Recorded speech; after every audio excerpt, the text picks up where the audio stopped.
Hi, and welcome back to Boston Food Diary Decanted. You know, over the last few years, the fashion industry has been making great strides in bunking that whole no white after Labor Day tradition that was around for so long. And it got me thinking the other day, why aren't we drinking white wines more in the winter? Excuse me. More and more I talk to people and they are always very staunch in saying, well, I drink seasonally. I drink reds in the winter and whites in the summer.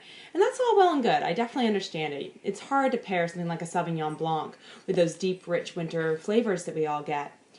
But there are a lot of white wines out there that you can easily pair with roasts and stews and chilies and whatnot. And I want to take a minute and really look at what can be winter whites in the wine world.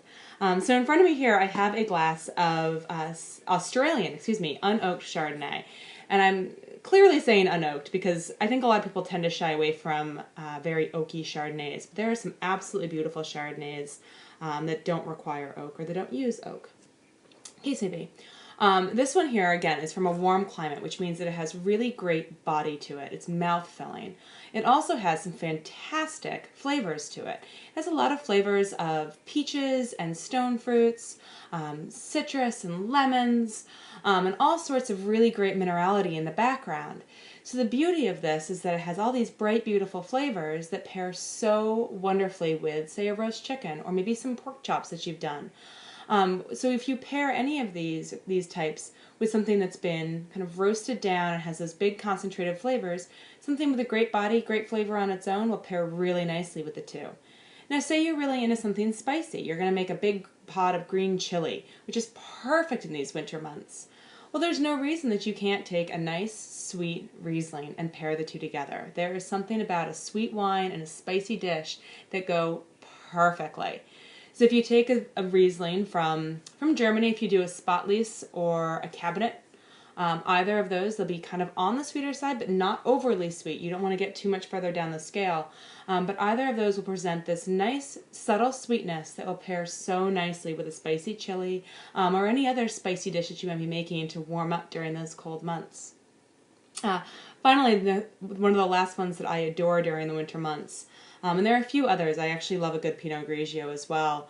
But one of the great pairings that I use a lot is Muscadet Sevre sur Lie. And that is obviously a French wine from the Loire Valley. It's the Melon Blanc grape.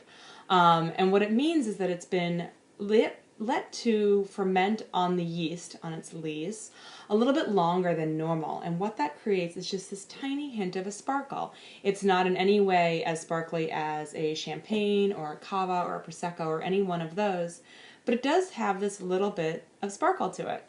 And it makes it such a fun wine to pair with something like a roast beef. It's actually one of my favorite pairings because it has this great yeasty bread-like flavor to it. Under some great floral and lovely stone citrusy fruits.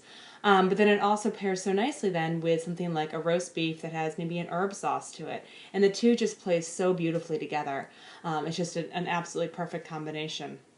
And so I would ask you to go on out to find those great white wines. Try to definitely stick with maybe warmer climate white wines because they will be able to have a body to stand up to a bigger dish, a roast, roasted veggies, maybe some mashed potatoes in there.